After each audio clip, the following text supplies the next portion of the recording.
We're going to have our guest stay with us a little bit because we are talking in studio with Peter Hammond. Peter Hammond is the founder of Frontline Fellowship, and that is a ministry. It's a missionary organization that spends time in Africa. And if you were listening for the last hour, you heard stories that they could not possibly create in Hollywood.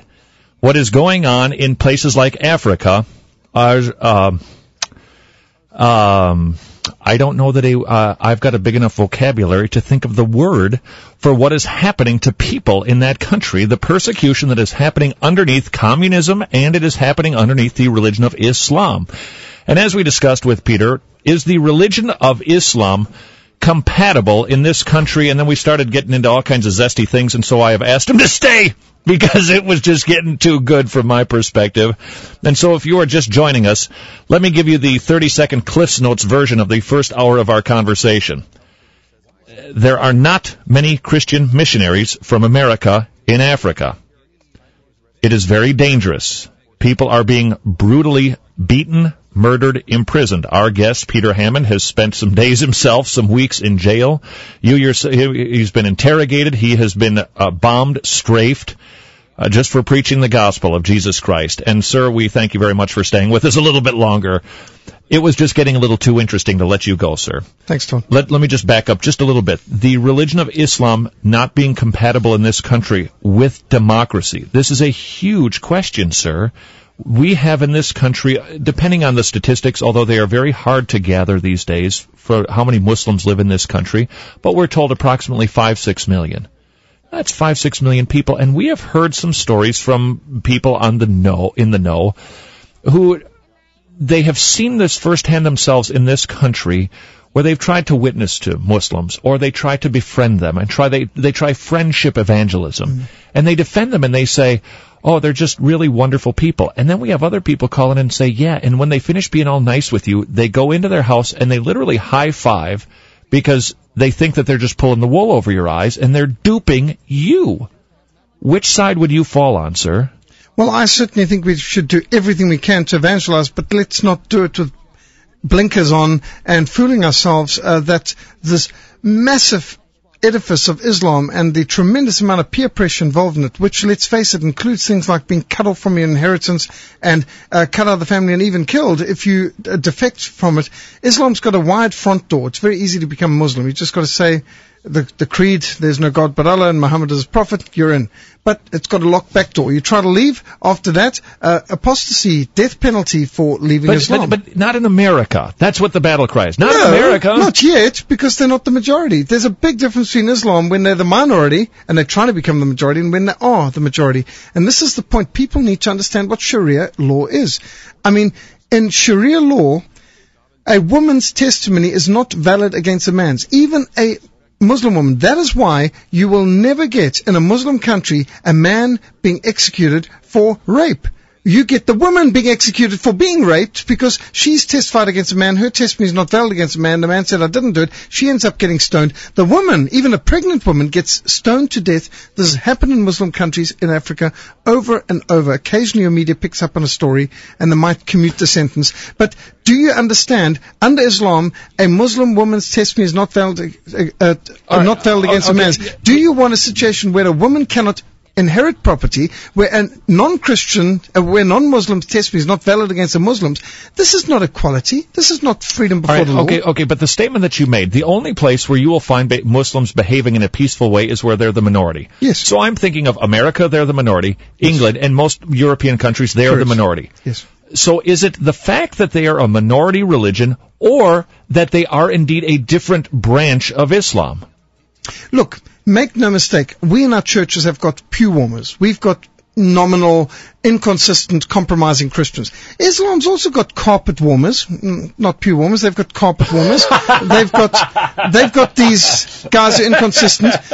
They're secularized, but nevertheless, don't underestimate the power and influence of this religion. Because, I mean, take it this way. I go into a Muslim country and I see these guys there. There they are drinking Coca-Cola, watching American videos, trying to work out how they can go to America. And I say, listen, you hate America, but you all want to drink American drinks, watch American films, and go to America. And I said, well, that's just because it's better for our children and it's better for job prospects and I'm saying, no, wait a minute, you hate America. Why do you want to go there? For economic reasons, for personal freedom. Why is it that there's not one of the 45 Muslim countries in the world where you can't find better freedom and prosperity than you can in a country where Muslims are the minority? So where are you going? What are you saying? I'm saying that the Muslims themselves vote with their feet to come to countries where Islam isn't the majority, but because they know they can get a better life in a country where Islam's not the ruling religion, not the majority religion, and they can own. But what they do, they bring their own religion in their suitcase with them. And they don't seem to realize that that very Islam that they have even a slim relationship to sometimes, and they might even be inconsistent, it's going to destroy the freedom and the prosperity in the country they're going to. But that scenario, if it becomes the majority. That scenario that you just created, these people who are saying that they're coming here for the sake of economic security, they are coming for job opportunities, etc. Education is frequently cited. Yeah. To bring in their Islam will be the end of that economic prosperity that they hope to tap into. Right. If it becomes the majority. If it becomes the majority. So is their goal, are you saying that their goal is to come here for economic reasons or to subvert the country and get Sharia law in place? I would say the average Muslim coming here, he just is thinking of materialistic, selfish, or educational goals, and he doesn't have a big battle plan going. But there are other people behind using them, and remember, they can intimidate the Muslims through family ties, peer pressure, and a whole lot of other things, and there's an indoctrination. Look at what they say. Look at what they do. Look at this whole, the 5 times a day Muslim aerobics, bowing to the rock in a box in Mecca ritual that these guys go through. There's something that cohesively brings them together, and you're seeing this in Guantanamo Bay right now. The Americans are getting surprised that, you mean Muslims might put their religion above their patriotism to America? Don't kid yourself. They are Muslims first, the Americans very much second. I do not believe that there are people so stupid in the Pentagon as to really believe that the Muslim troops in America, when push comes to shove, that they're going to put America above Islam. But how many Muslims are there in the American military? There are some, certainly. I don't know that there's many, but I'm surprised that some have key positions in Guantanamo Bay. That was indeed interesting. I agree. Now, I mean, it's stunning. But now, do the religion of Islam in Turkey, can somebody just freely, well, Turkey's maybe not a great instance, but can somebody freely come to our country, or do they have to smuggle themselves out of an Islamic country to come here? Well, I believe that your country gives people all kinds of bursaries. University of Minnesota's got many people who come here from Muslim countries to study. But getting out of the Muslim, we'll certainly welcome them, but can they easily get out of their country to come here? Turkey encourages their people to go into Europe. I think there are about 3 million of them in Germany alone. Why? I think it's for the economic benefits of what they can send back to the country. But bear in mind, there's other Muslim clerics and people with Al-Qaeda connections who are looking at this and think, these guys are useful. They can intimidate them. Bear in mind, if they've got some family members back there and there's extended families, the intimidation factor, we're not even saying these Muslims are going there with an intention to subvert, but they can be abused and they can be manipulated. All right. Now, the parallel in American Christianity, I recognize that this might limp from virtually every angle, but I would like to try to make a point. In evangelical Christianity, you have got, or even, let's call it Protestantism, you have got everything from the most liberal, let's not name names, on the left, and the most extreme conservative on the right. And they are polar opposites in evangelical or even just Protestant Christianity. Yes.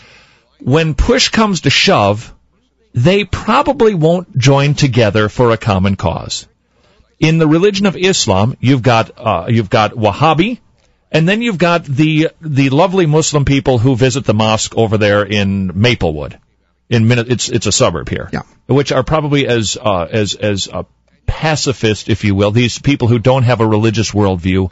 I'm just trying to paint the picture here. You've got the more liberal, because we've got the Palestinian Muslims or the Wahhabi as the extreme fundamentalist right in Islam. And then you've got the liberal left way over on the other side. When push comes to shove, whether it's over democracy, whether it's over America, whether it's over freedom, will they come together under the banner of Allah and join together as a united force? I believe if push comes to shove, yes. Because, yes, you can divide Islam into the Shiite Sunnis and Sufis, and under Sunnis you've got the Wahhabisms and a whole bunch of others. There's a lot of different sects. But, I mean, you take the division of Christians in America. It's terrible. But Christians who've suffered persecution in Eastern Europe or in Africa, you find the Presbyterians, the Baptists, the Pentecostals all working together. Goodness me, even with the Catholics and Anglicans, you can work together under persecution because we recognize a common enemy. And this is what's lacking in America. Americans, well, you did get united for a moment after 9/11, but just a little. Obviously, it wasn't enough to really unite the people totally. But when push comes to shove, under an extreme situation, there's a tremendous ability for Christians to pull together. Think of the Second World War. Americans really pulled together all denominations against a common enemy.